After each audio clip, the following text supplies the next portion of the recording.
The National Task Force for the West Philippine Sea expresses alarm over the continuing presence of Chinese maritime militia vessels at the Julian Felipe Reef.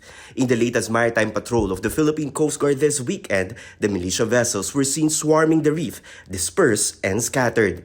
The Julian Felipe Reef is located 175 nautical miles or 324 kilometers west of Bataraza town in Palawan. It lies within the territorial sea of the Kalayaan Island Group, and the Philippines asserts authority over it, claiming sovereignty. What is more interesting is that even if we challenge them through radio, none of those vessels ever responded to our radio calls.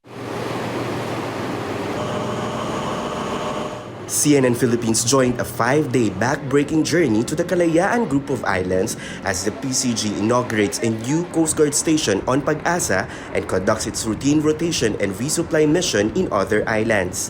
First stop, Pag-asa. Aboard the BRP Cabra, we immediately saw a Chinese Coast Guard ship in the vicinity of the island. A Chinese Navy vessel and militia vessels were also monitored.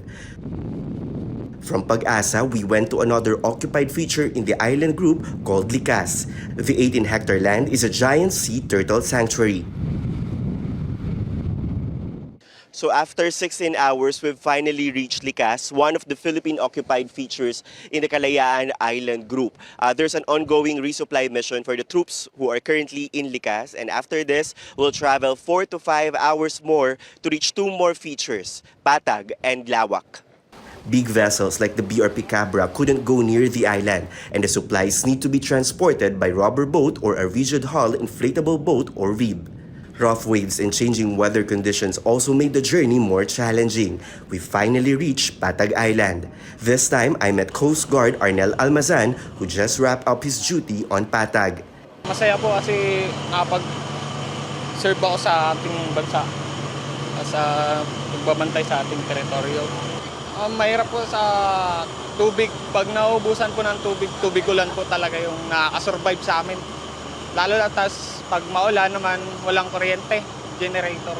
If Arnel is finally on his way home, Fritz Gebert is just starting his duty on Lawak Island. He admits it's difficult to be far away from his family during the holidays, but he says it's all part of the job. Nakausap naman namin yung aming mga pamilya na talagang ganito sa amin sa serbisyo.